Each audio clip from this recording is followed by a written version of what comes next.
welcome. Today we are underneath Sheerness Bridge at Kingsbury Boat Club. I'm here with Dan. Dan's boat today is coming out of the water, and I think Dan's boat is that one, that little dude there. Yeah, it is Dan's boat. Yeah, so it's coming out of the water today. We are gonna stick it on this contraption. It's a bit different to Nace Yard. Things here I think are a little bit primal compared to our yard, but yeah, it's coming out of the water. Just gonna have a bum cleaned, and then Dan's gonna paint it over in the course of the next week. But I thought I'll video it, why not? Something to do. Obviously as there's no fishing at the minute, there's no videos going up, so I'm sort of getting as much footage of as much stuff as I can. But I thought it might be interesting to a few people. The way Dan's boat is situated on these buoys, like all the rest of these boats down here, there's a little boat here, Dan's got a little boat here, and we'll have to chug it in the drink and row down to his boat. And then what I think we're going to do that in a minute between the two of us, and then come and tie it up on their little jetty they've got here, and wait till this boat gets lowered back into the water off this contraption, whatever it is, weird old looking thing, and then Dan will get up on that, and then we can get it in and yeah, have a look at it, because it is absolutely filthy dirty. Me and Dan did go fishing on it a couple of weeks ago before this lockdown. I've still yet to put the video up because I still haven't edited it, it's in bits, but I'll probably hopefully get the video of it up in, I don't know, a couple of days or so when I get a chance. But yeah, it's filthy dirty on the bottom. We was going very, very slowly, but hopefully after she's been out of the water and had a bit of a clean up, she'll be as good as new. So what I'll do is I'll bring this back in a bit, probably when we get it on the jetty, and we'll have a little tour of it. Yeah, in a bit. Well, I brought you back a bit early. This is me and Dan in his little dinghy on our knees. Look, I can't get any further back. He's working away. Look, it's like being in Venice on one of them longboats, a gondola. Apart from I'm getting wet, because Dan can't help himself but splashes shit at me. My bad for the language, sorry. There's some lovely boats here though, look. That's a nice boat. That's not so nice. Yeah, no, there is some lovely boats. I think we've only got about another 4 miles to paddle, and then we finally get to Dan's boat. But yeah, this all tide's coming in nicely. It's a nice day actually. It's blowing a bit easterly, so we won't want to be out the front on this boat. But yeah, no, happy days. Well, anyway, I'm going to get off the phone because I'm trying not to die, and I'll bring you back when we get the boat up onto the old ramp and we go through it a little bit more in a bit. What? Got a tap up here. Here we go. Oh look, all the mod cons. Look, they've got taps. They've got bottles of Desperado. Oh yeah, that's a wicked. I'm recording. You know, don't do that. Yeah, of course I do. Yeah. Anyway, this is. Oh, shocker. Listen, this is Dan's boat. I can't stop taking the piss out of people already. She's a lovely boat. She needs a lick of paint, but she's a lovely little boat. You'll see us fishing on it soon. I'm going to put the video up. I'm going to have to dig it all out because it's somewhere deep down in the depths of my videos. That is going to go up there. That boat there on that slipway that's coming down, I didn't realise, but that is Nath from Bear Hooks Fishing. Check out his channel. Now Nath, I've give you a little thing, mate. You can stop bloody whinging now. That's Nath's uncle, Kevin. That's going to lower now down the train tracks into the drink, and then Dan's boat is going to go up onto that, and we're going to pull it out, and then we're going to rib down on how much weed he's got on the bottom of his boat. Look at it, look at the weed on just the leg alone. Shocking. Yeah, we're right underneath Sheppey Bridge. I want someone to hurry up and do this because I'm standing here waiting to go. I don't know what they're doing. I'll tell you what, I'll bring you back in a minute, lads, when they've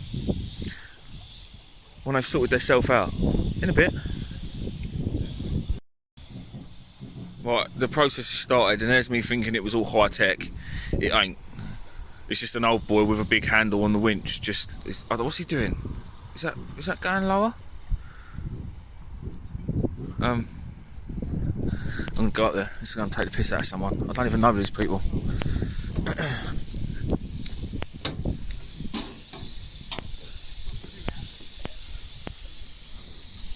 Dan. Oh, hold up. Starting it. Here she goes. She's a chugger.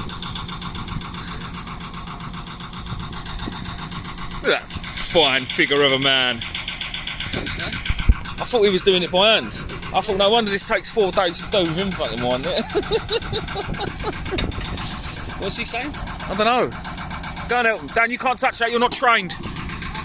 It's quite a bit, by the sounds of it, this boat club's very clicky, should we say. Look at that old lister in there, look. Chogger. Bit like this old chogger. I think he's done a nice job for that boat. Yeah, no, it does look nice. It's a lovely boat. Here's a lovely boat. Here she goes. Oh, we're cooking with gas now. Oh, we're still hand winding it. I don't understand. What's the engine for then? It's the top and the bottom. What's the engine? Well, he does it. He's doing it until the prop's in the water. Don't go too fast to smash the prop. Ain't this boat? Just let it go. I feel like I need to go and give it a push and help him out a bit.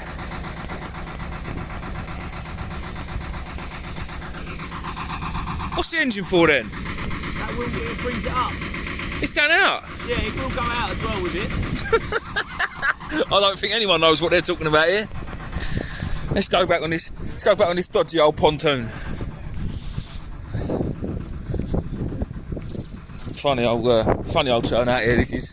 Dan's boat's a nice little boat though. It's not a bad day actually today. Tell you what, I wouldn't mind being out to go fishing. Apparently now though, I've been told this morning that now we are now allowed to drive somewhere to go and exercise. So for instance, you're allowed to drive to a park, to get out of your car to run around it or walk around it or take your dog for a walk.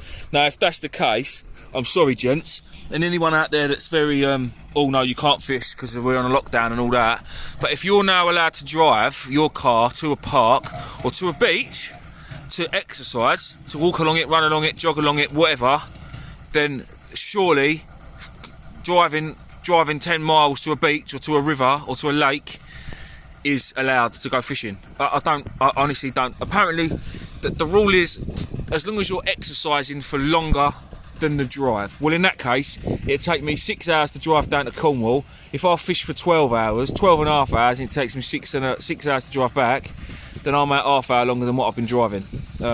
Surely that counts. But I bet it doesn't. I think, to be honest, with all these rules and regulations and lockdowns, and I think you've got to take it all with a pinch of salt. Now, fair enough, we've been told this and we've been told that, but they're changing the goalposts every week. So, to be honest, I think do what you got to do. I had comments yesterday made because I've been picking up a few peeler crabs on my daily exercise, as you well know, and obviously I've been selling a few, as you've seen from the last video, to people. But one, I'd argue that at the minute it's my only income, it's the only way I'm earning money, and I can't work from home, so I've got to go to work, and you're allowed to do that by law, so I don't see the problem with that. And as I'm self-employed, yes, I am. People going, oh yeah, but you're not paying no tax. Well, I am, because if people are putting money in my bank, I've got to then declare that at the end of the tax year, whether it's for working or collecting crabs or whatever. Either way, it's still an income. I've still got to pay tax on it. Fair enough. If people give me cash, then obviously not. And I'm happily going to say that on YouTube. Taxman, come and find me. I don't care. It's just, yeah, it's one of them things, isn't it? I think, lads, if you want to go out and go for a few hours exercise and take the fishing with you, I don't see the problem in it personally. I'm sure I'll get comments for this video slagging me off and wanting me hung, but I really can't see the problem. You're allowed to go and stand in Tesco's with 50 other people, coughing and spluttering and touching the same food stuff as you're touching, and decided, actually, no, I don't want this tin of beans, I'm going to put it back, but you're not allowed to go to a beach. And then you've got all this, you're not allowed to go and put diesel in the car and things like that because that's you come into contact with people. Well, hold up a minute. Thursday just gone, there were 7,000 people standing on Westminster Bridge in central London clapping like seals for the NHS. Now, fair enough, they're doing a fantastic job, and I will not knock one of them, because I'm telling you now, I wouldn't want to be doing their job at the minute. Now, I'm happy to stand at my front door with all my family, same as my neighbours are, and we all clap for every Thursday night like everyone else does, and most other people in the country. But we didn't travel to Westminster Bridge to do it, and we certainly didn't go and stand outside an hospital where someone was singing Simply the Best and having a massive concert. So yeah, this is my little lockdown rant, I think. it's now over, and we're going to get back to what we're doing. We're putting boats in water and taking boats out. I'm sitting on Dan's boat, yeah. Make sure I don't fall mind the gap, because this is taking long putting this boat in the water. But yeah, hopefully it'll be there in a minute. What I'll do is I'll let you go now, because I'm jabbering on. I'm starting to give myself the hump, thinking about going fishing and not going fishing. And I will bring you back when this boat is off and Dan's boat is on. In a bit. Right, she's out. Oh, it was a palaver, people getting it out, but we got it out. Someone else got some footage. Whether it's going to end up on the video or not, I'm not sure, because it was. Oh, quality. Right, so this is what's slowing the old boat down. I mean, look at this. Look, we call these Bob Marleys. Look, hanging off the bottom. This is his transom for his fish finder / plotter, and it's all the barnacle bills on there. Dan, to be fair, Dan, that's hanging off. Look. No. Yeah, no, that's hanging. It's a pin that goes through it. Yeah, no, I think that's hanging off. To be honest, just a pin. This is his leg. That goes up like that. Look. Yeah, okay. This is the leg. More Bob Marleys. More Bob Marleys. Look, as we call them. Loads of barnacles as well. Obviously, Dan's amazing at driving boats. Look at that. Look at the shape of that. Beautiful. It's bottom down, isn't it? You done a knife? Yeah. One on the ground. More bobs. Look at that. Look. Dan, stick it in your ear. Get out of it. Yeah. Look at underneath. She's only just on that wood though. She's got a dirty. Oh, hold up, Dan. That's a bit naughty, that, mate. Yeah, no, I don't know about that much. What do you reckon? I reckon. I know. What do you reckon? Right, this might sound stupid. Listen to this, people. Go on, son. Try and jack it up, push it over. Yeah. What are you going to jack it out with? It's got a jack. Have we? Go on then, let's get it then. But the only problem is you're going to need a decent bit of wood, because otherwise the jack's going to go through the bottom of your boat. And then you'll have a jacuzzi on the back of the boat. It's a bit of... Oh, it's only where the paint's come off. Years and years of anti-foul. So yeah, Pete, the plan is now they're going to scrape all the barnacles off, scrape all the weed and all this. Look at this absolute filth. Look, most of it's mud and crud and all sorts of goo. All that's going to get scraped off, and the underneath, I'd scrape that with my finger, but it's all barnacles, so it'd cut you open, cut you to shreds. Look at that, look. And then for those that don't know, there's a special paint you put on the bottom of a boat. It's called anti-foul, and it's like weed killer, if you like. It slows the growth of seaweed and barnacles down. It just doesn't stop it, as you can clearly see, but it slows it down. There are obviously more expensive ones, and there's more expensive ones and less expensive ones. Yeah, all these little things on here. Look, I don't know if you can see them moving.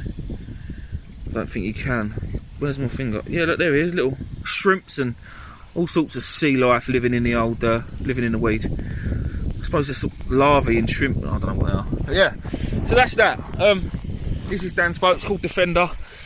Right, I'm gonna have to say this.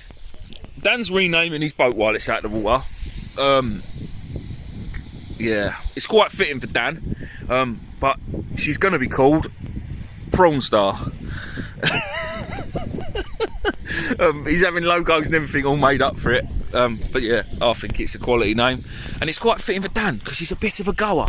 Anyway, I'm going to leave you to it now, and hopefully we'll get some more. We'll get some of this scraped off, and I'll show you what's underneath. I'll bring you back in a bit. Well, I brought you back, people. We're obviously we're out the water now, and hang on, I'm a bit zoomed out. Let's go back wide. And we're now I've scraped one side of the boat already, but Dan was up there talking and smoking and drinking tea. I'm flat out working for him. So yeah, these are the barnacles, and all we do just a scraper. They come off nice and easy when they're wet. When they dry, and they've been sitting, and the boat's been sitting out of the water for a couple of days, it's a lot harder.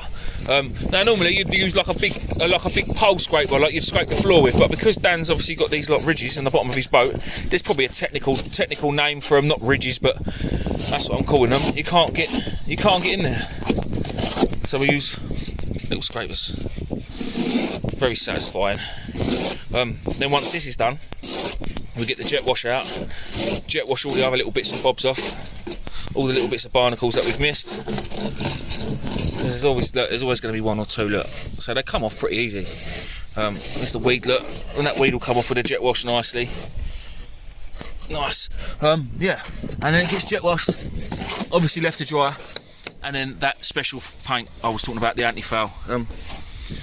Like I say, a lot of people know this already. It's pretty straightforward, but just for the people that wonder, that don't see boats out of the water sitting on weird contraptions like this. Yeah, well, I'm used to sitting. But don't forget, we've got a big crane down our yard, Dan, and it just lifts it out for us, and we just chalk it up with a few bits of wood. This is fucking 20 quid. This is what, mate? This is 20 quid. Right, yeah, without the effing. Potty mouth. Yeah, no, it's all right, to be fair. Dan's a member of this boat club, and it's not owned by anyone. It's run by all the members. So there's none of this. Oh, you've got to pay this, you've got to pay that. You pay your mooring, which is pretty cheap anyway, and then you'll just sort of muck in and help each other out, which is good. So yeah, right. So this is basically it. We scrape all the barnacles off. It'll get jet washed. All this weed here comes off it, and then the new paint goes on it. It'll make it all nice and streamlined, and then Dan's boat will do 100 mile an hour. We hope. We can go fishing a bit quicker. But yeah, that's pretty much it. Yeah, hopefully we'll get a picture of the finished article when Dan's anti-fouled it, but I think that's happening tomorrow. So I'll see you all soon. Cheers all.